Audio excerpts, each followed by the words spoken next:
Hello po mga lalab, Sunday today. Ayan, nag-taxi po kami papunta ng simbahan. Meron po akong bulaklak na kinuha sa wedding kasi itatapon lang po nila yun. So, ang ganda pa naman po. So, dinala ko para po ibigay ko kay Mama Mary. Ayan po, ilalagay ko siya dyan.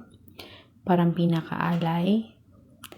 Ayan, sayang po kasi. Kaya po pag may part-time at Sunday kinabukasan, kumukuha po ako ng flower para ibigay kay Mama Mary. Ayan. At tapos na nga po ang misa. Kami po ay uuwi na pero dadaan po kami ng Alwada dahil po bibili kami ng ulam. At magta-taxi nga po kami ulit. Mga lalabs kasi po sobrang init talaga. Ayan. At ayun po, makita niyo yung building na yan. Diyan lang po kami nakatira. Nasa Alwada na po kami. So, syempre, picture muna.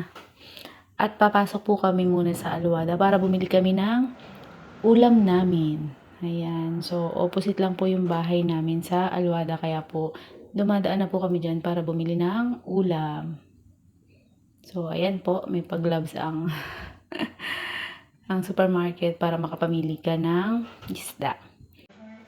At ayan na nga po si Mayor kasama ko. Siya po ang magbabayad ng aming pinamili. Pupunta na po siya sa cashier para magbayad para makauwi na kami at makaluto. At nakauwi na nga po kami, hindi na ako nakapag-video. Ayan po, buro po yan, gulay, isda pong niluto ko. Kain na po tayo mga lalabs!